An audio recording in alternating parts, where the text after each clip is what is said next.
Have you ever seen or heard of biblical icons where Jesus or the Virgin Mary have dark skin, or even Abraham or King David? Then look beyond Europe. Russia has opened its vaults to reveal biblical icons featuring darker-skinned figures. In case this is making you wonder if Russia has its own twist on biblical figures, the answer is a no. This is not the case at all. This is, a matter of fact, as real as the untouched horizon of time. These icons aren't just artistic anomalies. These hold deep meanings of hidden shaded truths, sparking serious, curious questions about history and faith, representation, and the unexpected corners of religious art. Pay close attention, amazing people. You are just about to hear it today, like it is, in this video.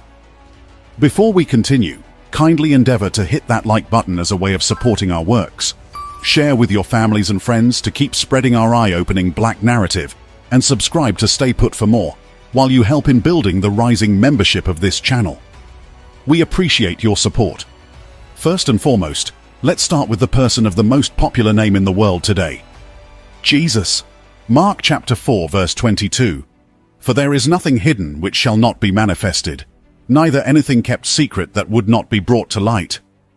For centuries, the most common image of Jesus Christ, at least in Western cultures, has been that of a bearded, fair-skinned man with long, wavy, light brown or blonde hair and often blue eyes. But the Bible doesn't describe Jesus physically, and all the evidence we do have today indicates that he probably looked very well different from how he has long been portrayed. The Good Book offers few clues about Christ's physical appearance. Most of what we know about Jesus comes from the first 4 books of the New Testament, the Gospels of Matthew, Mark, Luke, and John. According to the Gospels, Jesus was a Jewish man born in Bethlehem and raised in the town of Nazareth in Galilee, formerly Palestine, now northern Israel. During the 1st century, we know that Jesus was about 30 years old when he began his ministry. So tells us the Bible book of Luke chapter 3 verses 23. But the Bible tells us virtually nothing about what he looked like, except that he didn't stand out in any particular way. The historical Jesus likely had the brown eyes and skin of other 1st century Jews from Galilee, a region in biblical Israel. But no one knows exactly what Jesus looked like.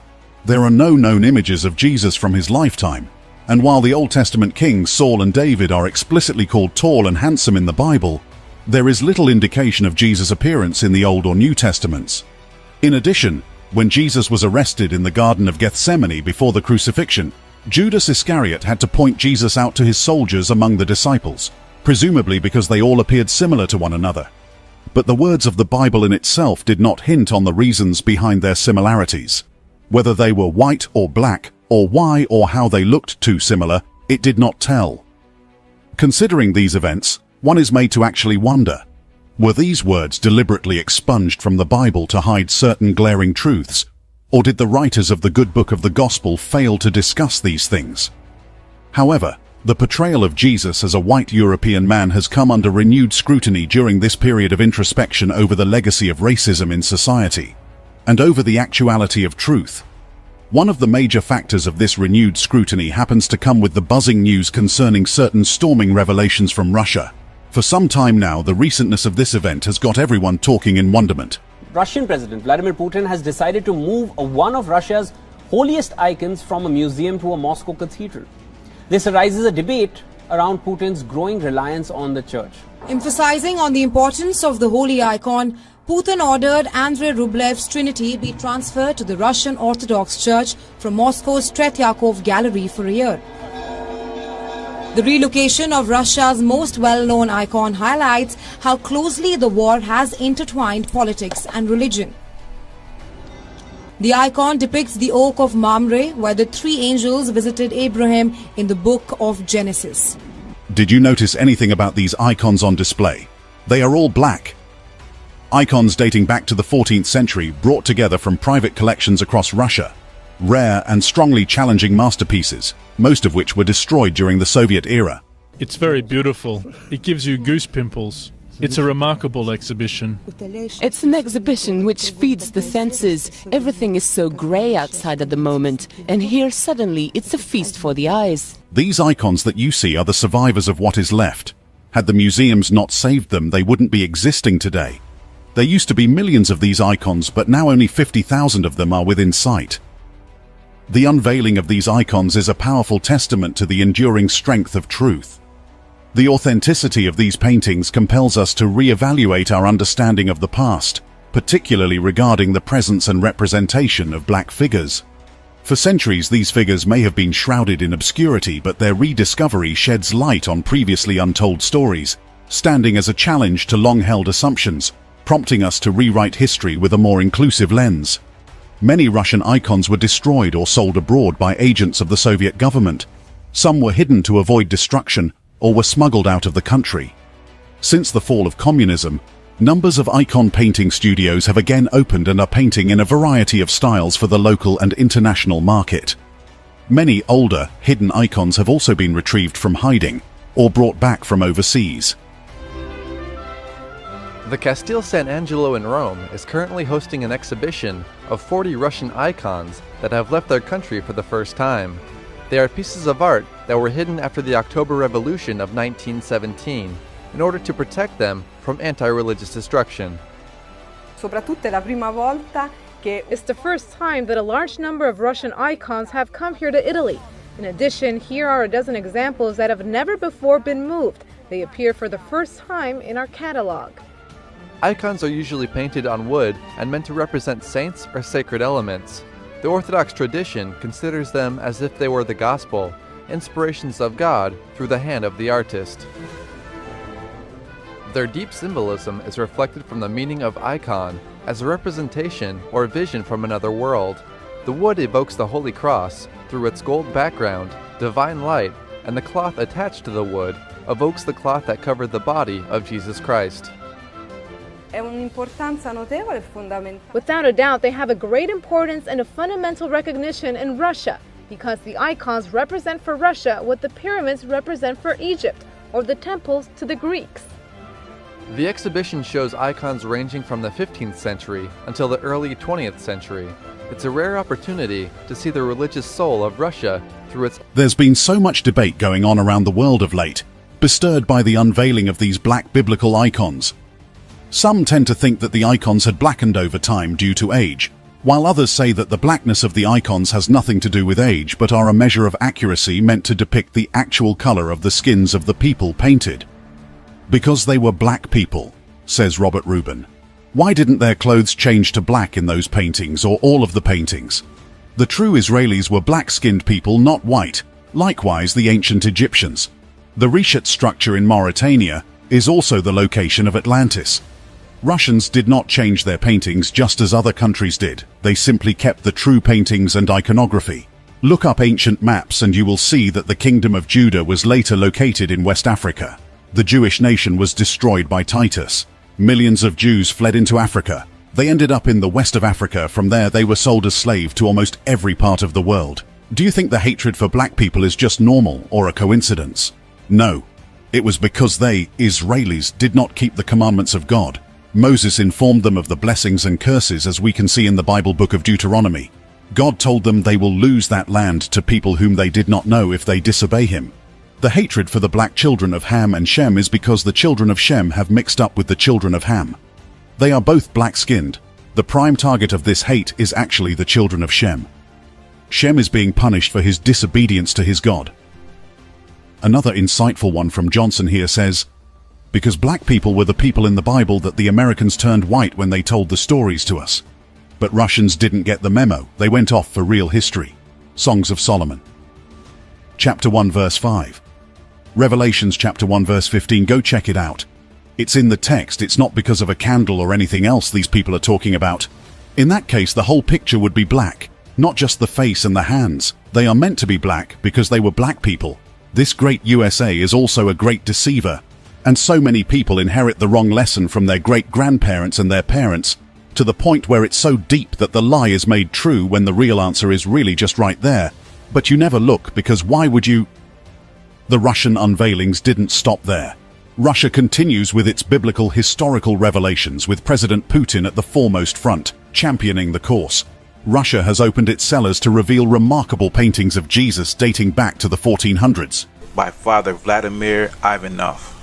This is a book that is highly coveted by different circles because it has the black icons. It has the history of black people in places like Russia in Italy, in places all over Europe. This book can range from $1,300 to $3,000, so it's not an easy book to get. I actually borrowed this book from a friend, but this book has a lot of interesting depictions in it. A lot of them pertaining to the Bible. Like right here, this is the Transfiguration of Christ, and you see it's black people in caves, I believe, what it looks like. It's black people in the whole picture, but this is knowledge that escapes black people here in America.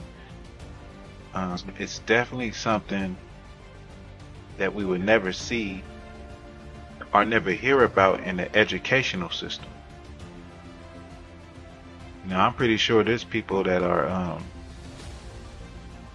black history college students majoring in black history or world history, and they never seen nothing like this before.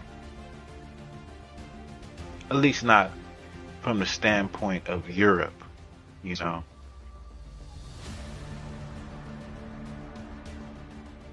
This is the crucifixion of Christ,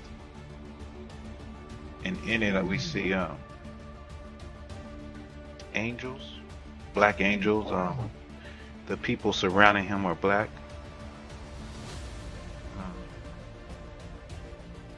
It's very interesting because the images that we see are contrary to what we have known our whole lives, or what we have been taught our whole lives.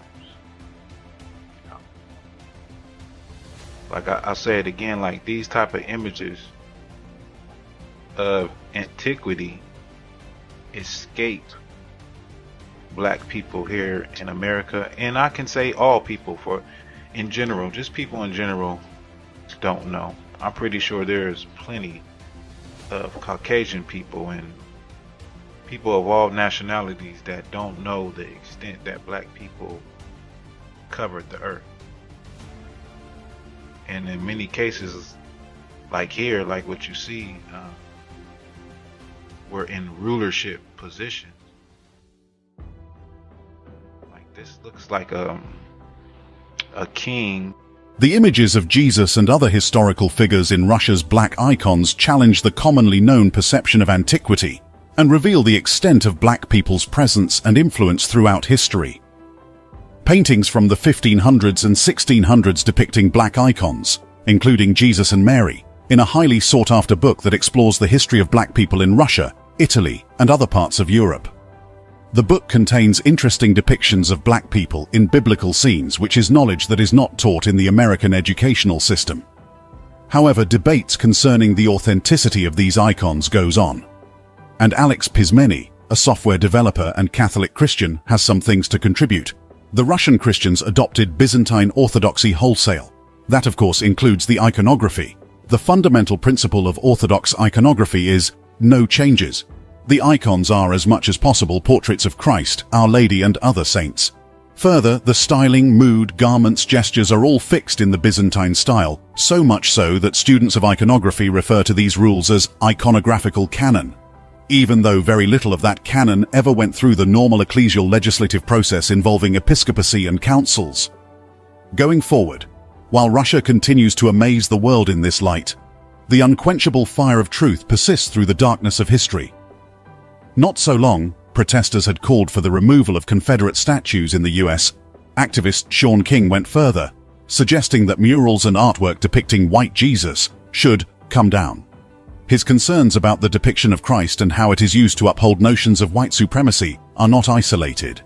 Prominent scholars and the Archbishop of Canterbury have called to reconsider Jesus' portrayal as a white man. Only recently, on June 22, 2020, writer and activist Sean King announced that he supports the destruction of statues that depict a white Jesus. King, who had tweeted his remarks on that memorable Monday of 2022 June, noted that historians believe Jesus likely had the appearance of people who typically lived in the Middle East during his time, rather than the white man who is often depicted in Christian iconography. Yes, I think the statues of the white European they claim is Jesus should also come down, King tweeted. They are a form of white supremacy, always have been. In the Bible, when the family of Jesus wanted to hide and blend in, guess where they went? Egypt, not Denmark, he added. Tear them down. The comments quickly drew condemnation from some on the platform, including several prominent conservative figures. King clarified that he was only advocating that statues of a white Jesus be torn down in response to a tweet from the account of PragerU, a non-profit co-founded by conservative talk show host Dennis Prager. He also remarked that stained glass windows and other images of a white Jesus, his white mother and their white friends should all be destroyed, insisting they are racist propaganda and a gross form of white supremacy. King shared an image of a darker-skinned Jesus that appeared in a 2002 Popular Mechanics article, which scholars believe may be more accurate than those showing Jesus as a European. He commented that the image would have been intolerable for white Americans who participated in slavery. Experts have long since said that this is likely the most accurate depiction of Jesus. White Americans who bought, sold, traded, raped, and worked Africans to death for hundreds of years in this country simply could not have this man at the center of their faith. Sean King further tweets, June 23, 2020, a day after he had tweeted his support for the destruction of all white-statued Jesus. A tweet by Jenna Ellis, a lawyer representing President Donald Trump, warned that she would not break if they try to cancel Christianity, although it's unclear if it was in direct response to King's tweet. Regardless, King responded that what the lawyer was actually defending here is her whiteness. Christian whiteness needs white Jesus, King tweeted to Ellis. It's not about generosity or kindness. It's not about protecting the vulnerable. It's about whiteness itself. Attack white Jesus to her, and you attack her faith. Statues have been torn down and destroyed amid ongoing protests against racial injustice and police brutality that have swept the nation these recent years, counting from 2020. Although statues and monuments paying tribute to the Confederacy have been primarily targeted, statues of other figures from early American history have also been taken down. The movement to take down and deface controversial statues has gained traction in the UK, as well as Europe and the US, but has divided public opinion, with critics slamming it as mob rule, while others applaud it as a way of addressing systemic racism. Justin Welby, the Archbishop of Canterbury and head of the Church of England, has said the Church should reconsider its portrayal of Jesus as a white man. Speaking to the BBC Today programme, Welby was asked whether the way the Western Church portrays Jesus needed to be thought about again and reimagined. Yes, of course it does, he said, adding that Jesus was portrayed differently in countries around the world. He was regularly in touch with Anglican church leaders from around the world, he said, who did not portray Jesus as white. You go into their churches and you don't see a white Jesus, you see a black Jesus or Chinese Jesus or a Middle Eastern Jesus, which is of course the most accurate. Welby added that the representations of Jesus were not, however, who we worship, but rather served as a reminder of the universality of God who became fully human. Addressing calls for monuments with links to the UK's imperialist history and slave trade to be removed, he said statues in Canterbury Cathedral would be put under review. The question about whether they should all be there arises, of course it does, and we've seen that all over the world, he continued. We're going to be looking very carefully and putting them in context and seeing if they all should be there, says Justin Welby. In closing, the unveiling of these black icons serves as a powerful reminder that history is often shrouded in darkness, but truth has a way of shining through. These artifacts compel us to re-examine our understanding of the past and challenge long-held narratives. If their authenticity is confirmed, the paintings offer a glimpse into a previously unknown facet of history, forcing us to confront the complexities of representation. This discovery stands as a testament to the enduring power of truth, shattering the towers of misinformation and prompting a re-evaluation of the stories we tell ourselves about the past. That brings us to the end of yet another video segment. Share your thoughts with us in the comments section below. We are always happy to pick from them. Support our works by always hitting that like button in front of you. Share with your friends and families to keep spreading our eye-opening black narrative. And kindly subscribe to get notification for more interesting videos in the way. We are glad to have you. Thank you for watching.